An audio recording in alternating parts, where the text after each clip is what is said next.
Okay, so now I'm gonna explain how retargeting works in Akeytsu. So, first of all, this is a new scene. I've already told you in the Plask tutorial that you should export not only the animation that you want for your character, but you also want to export a T-pose animation. So now I'm gonna open up the scene I've got. I'm gonna first of all open up the modding sample. So with the modding sample here, we can see all the animations in the animation bank. Now we go to the rig part and we see the character. Now on the left side on the car bank or wherever you have got it, you can see a bind pose and a paint and check. This is what we're gonna work with.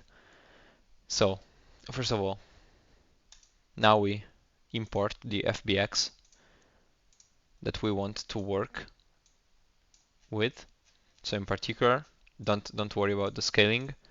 This is the mannequin we're gonna work with, the mannequin which has got the animations.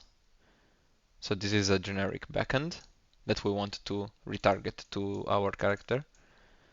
So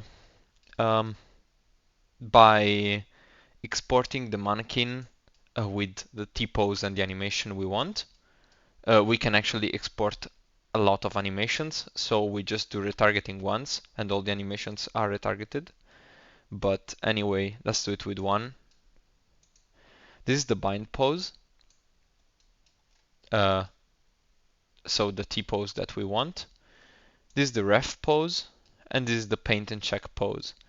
We don't want the ref pose like this because it's very far away from the T-pose. And what the ref pose does is it acts as a reference point for animations. So for retargeting, it's very important that both ref poses, the one of the modding sample, in this case the fat character, and the mannequin one, they have to match perfectly. So what we're gonna do is we're gonna delete this ref pose so that the paint and check pose becomes basically the ref pose in this case. Then, in order to make it a little bit easier to work on, we're gonna scale the model and then we're gonna scale it back even if it shouldn't affect anything. So we scale the model like this in the 3D transforms.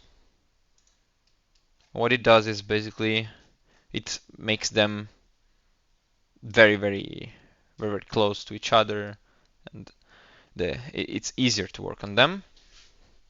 Then what we're gonna do is we're gonna go to the paint and check of the fully stainless mannequin. One thing that I like to do is to go here on the options and to make the skeleton seeable.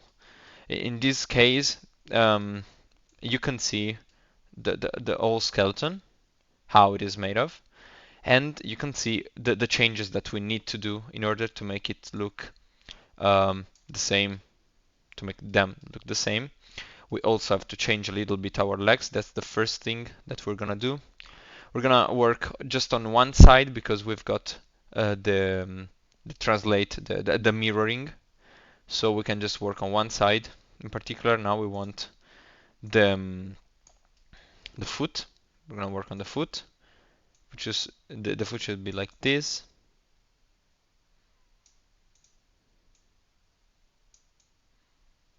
It's pretty much the same.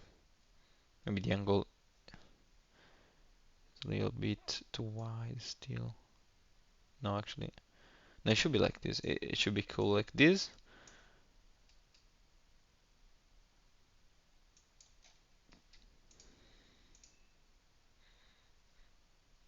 Mm.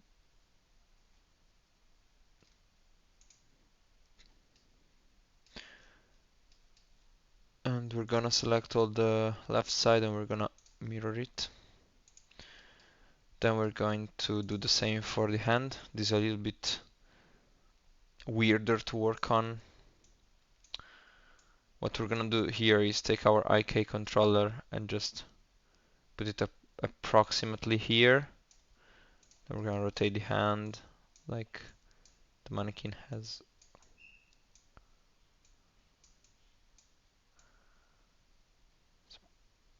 Approximately this.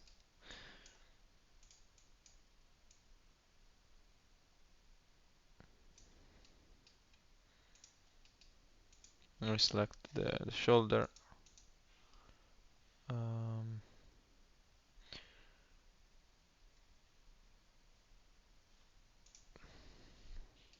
Actually, the clavicle first.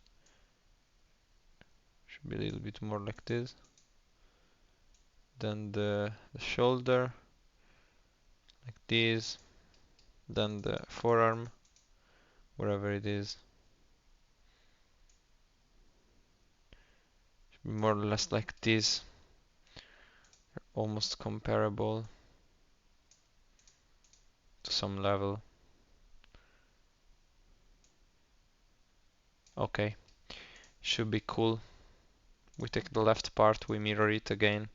So we've got the same result on the other side. We don't want to move the neck and the head. Then we're gonna go the animation. We're gonna convert the animations. Actually, we don't want to create a new animation because it automatically creates a folder. So here is already compiled. You should like put the two skeletons together. So like armature corresponds to root, hips to basin, and so on. I will leave a screenshot of all of these so you don't have to do it yourself. Then you create the animation. This is the first animation that it creates. When you got the arm bug, it's pretty common. It's because I didn't create a ref pose for it.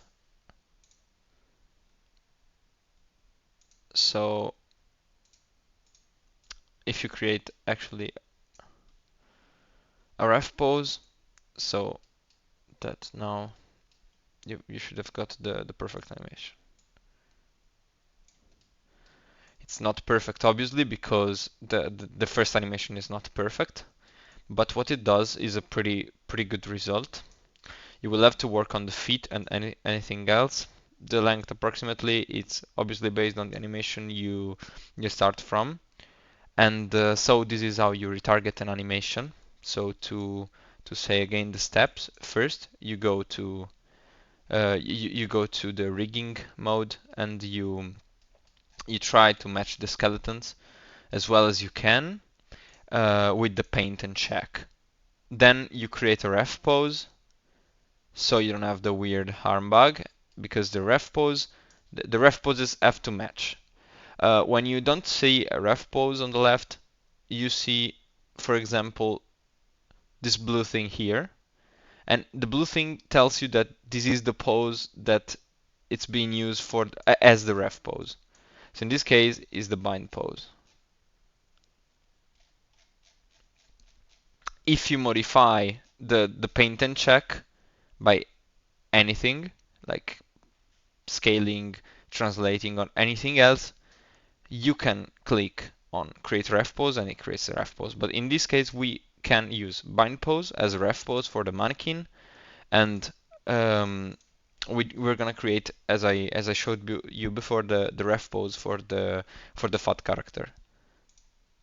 So this is how the animation is again, and you will find your animations. Actually, we can. Okay. Now you can find the newly created animation under a folder that it creates automatically. So this is how you retarget.